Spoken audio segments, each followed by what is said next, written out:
How are you? I hope you are well and I hope you are doing fun. Just not fun with the games, fun also with studies. Okay? So, in this video, we'll be starting with a new chapter number 7, a visit to Cambridge. So, visit to Cambridge. जैसे पढ़ने अब अपन क्या जाएंगे virtually. Now the technology, now the chapter. Why do we read stories? Because while reading we can go to different places, we can visit different places just while reading. Is it very interesting, right?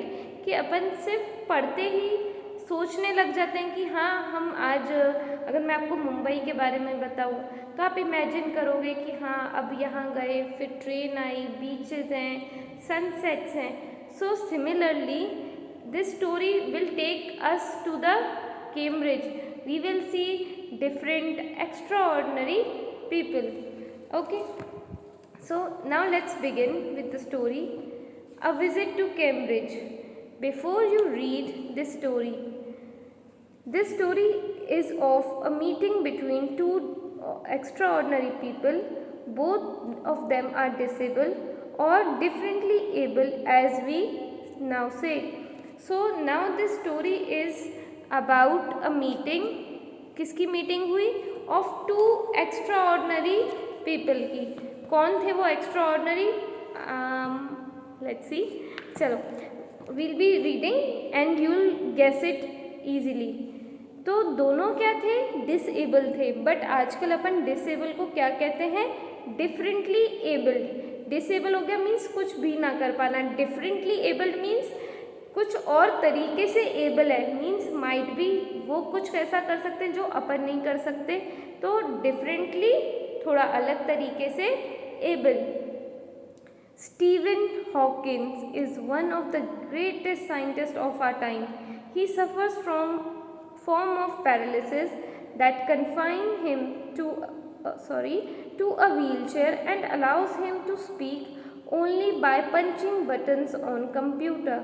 So now Stephen Hawkins, कितना renowned name है, सबने थोड़ा बहुत इनके बारे में सुना ही होगा. तो वो क्या थे? एक साइंटिस्ट थे and he is suffering from paralysis. What is paralysis? Paralysis is complete or partial loss of muscle function.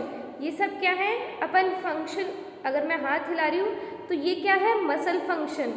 Okay, if I am walking again it is a muscle function. But just imagine, okay, just for once imagine कि एक scientist ऐसे कैसे बन सकता है जो चल नहीं सकता, जो हाथ नहीं अपने हिला सकता. ठीक है, एक्सपेरिमेंट्स के लिए आपको हैंड मूवमेंट्स चाहिए बट वो नहीं था. एंड इवन जो पैरालिसिस थी उनको इस फॉर्म की पैरालिसिस थी कि अपन के इवन जैसे आप कुछ पार्शल मीन्स कुछ हद तक पार्शल मीन्स इफ़ आई से कि हाफ बॉडी पैरालाइज हो गई है तो मीन्स मेरे अब्डोमेन से नीचे मेरे लेग्स मूव नहीं करेंगे, मेरी वेस्ट मूव नहीं करेगी. या कभी होता है हाफ बॉडी पार्शल कि मेरी लेफ़्ट हैंड, मेरी left shoulder, my left leg, might be sometimes left brain, तो ये वर्क करना बंद कर देता है. बट जो स्टीफन हॉकिंस थे उनको एक ऐसी पैरालिसिस थी कि वो बोल भी नहीं सकते थे. वो सिर्फ कैसे अपनी बात को पहुंचाते थे? By punching buttons on computer. So how difficult is to convey your message while just typing it. Let's continue. Which speaks for him in a machine-like voice. So as he was a great scientist, means extraordinary scientist थे कि उन्होंने ही वो computer तैयार करा था कि वो सिर्फ अपन जैसे टेक्स्ट मैसेज करते हैं तो अपन सिर्फ रीड करते हैं, बट जो उनका कंप्यूटर था ही स्पीक्स. उन्होंने एक वॉइस ऐसी डाली हुई थी कि जब वो बटन टाइप करेंगे तो वो कंप्यूटर बोल के बताएगा कि what Stephen Hawking is trying to say. Next, Firdaus Kanga is a writer and a journalist who lives and works in Mumbai. Kanga was born with a brittle bone and that tend to break easily when he was a child. Like Hawkins, Kanga moves around in a wheelchair. तो now Kanga कौन है? He was a writer and journalist. Again उनको क्या disease थी? Brittle bones की. Brittle bones क्या होती हैं? It is a heredity disease. Heredity means आपकी फैमिली में चलती अगर आ रही है ये डिजीज़ तो डेफिनेटली आपको होगी. That cause your bones to break easily, usually type of without an even injury. कि आपकी बोन्स इतनी वीक होती हैं कि अगर आपको कोई इंजरी हो या ना हो स्टिल वो कभी ब्रेक हो जाएंगी, कभी फ्रैक्चर हो जाएंगी.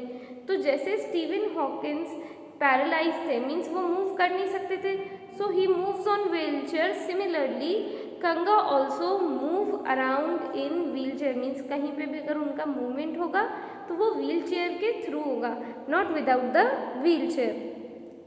The two great men exchanged thoughts on what it means to live life in a wheelchair and how so-called normal people react to the disabled. Now, one fine day ऐसा कभी हुआ होगा कि उन्होंने मीटिंग डिसाइड की होगी. वो जब दोनों मिले तो उन्होंने किस टॉपिक पे बात करी? उन्होंने वो इतना इम्पॉर्टेंट और सेंसिटिव टॉपिक लिया कि how they feel the life when they are sitting on wheelchair and how they feel when someone says कि नहीं ये नॉर्मल पीपल नहीं है, ये तो डिसेबल है, बल्कि वो सबसे ज़्यादा इंटेलिजेंट या अगर कई इन्वेंशंस की हैं. जैसे अगर मैं कहूँ कि वो जर्नलिस्ट थे तो उन्होंने कितने लिखे होंगे पेपर्स, बाकी जो नॉर्मल लोग इतनी आसानी से नहीं कर पाते.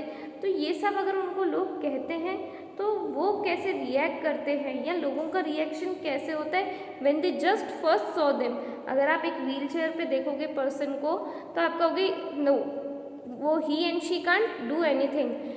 यू वोंट रियलाइज कि हमें उसके बारे में जानना चाहिए, या अगर उन्होंने कोई काम करा है पहले अपन को हर बार पूछना चाहिए. इट इज़ नॉट गुड कि आप किसी को भी ऐसे कह दो कि नो नो ये तो डिसेबल है.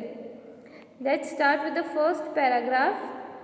Cambridge was my metaphor for England, and it was strange that when I left, I had become altogether something else because I had met Stephen Hawkins there. So, by this paragraph, we come to know the writer of this lesson is that who? Mr. Kanga, Firdaus Kanga, and he said he is comparing Cambridge to the England. Metaphor means used for comparison. मैंने आपको poem में बताया है. Metaphor क्या है? एक you can से device है, इंग्लिश डिवाइस, जिससे अपन कंपैरिजन करते हैं टू डिफरेंट थिंग्स का, जो सेम नहीं होती पर जो उनके कैरेक्टरिस्टिक्स हैं वो सेम होते हैं. तो कैम्ब्रिज को वो इंग्लैंड से कंपेयर कर रहे हैं. कैम्ब्रिज क्या है? एक यूनिवर्सिटी है, बट इंग्लैंड क्या है? A place. Okay. And it was strange, वो ये कह रहे हैं कि जब मैं वहाँ पे गया, and when I left means जब वो इंग्लैंड से वापस आए तो वो अपने आप में एक कंप्लीट चेंज बता रहे थे. और रीज़न क्या बताया? Because he met Stephen Hawking there. Second paragraph. It was on walking tour through Cambridge that the guide mention Stephen Hawking, poor man who is quite disabled now, though he is worthy successor to Isaac Newton, whose chair he has at the university. Now, ये अपन को अब कैसे पता चलेगा कि ये meeting हुई थी या नहीं हुई थी, कैसे मिले?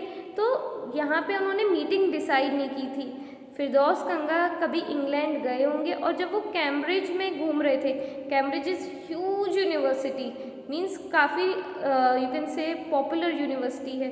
तो वहाँ पे क्या था, जो उनका गाइड था, अपन कहीं पे भी जाते हैं तो अपन गाइड लेके जाते हैं. There might be a man और वुमेन कि जो आपको उस एरिया के बारे में कंप्लीट नॉलेज दें, उसको गाइड कहते हैं. सो वो गाइड क्या बता रहा था कि जो स्टीफन हॉकिन है वो बहुत पुअर मैन है. पुअर है मीन्स गरीब नहीं, मीन्स बेचारे हैं. but he said कि he is worthy successor of Isaac Newton. Worthy successor means upon if I से कि अगर मेरा कोई किंगडम है, पहले ऐसे बात होती थी, तो उस किंगडम को आगे चलाने के लिए मुझे सक्सेसर चाहिए। तो आइजैक न्यूटन क्या थे? अगेन बहुत अच्छे साइंटिस्ट थे, मीन्स उनके कंपेयर अपन किसी से भी नहीं कर सकते। तो सिमिलरली वो कह रहे हैं कि आइजैक न्यूटन के सक्सेसर जैसे ही स्टीफन हॉकिंग, जिनकी चेयर यूनिवर्सिटी में रखी हुई है। कौन सी chair? Wheelchair. So we end this video here. Later we will see how they met, what they feel and what the ideas do they share. Till then, take care. Thank you so much for listening.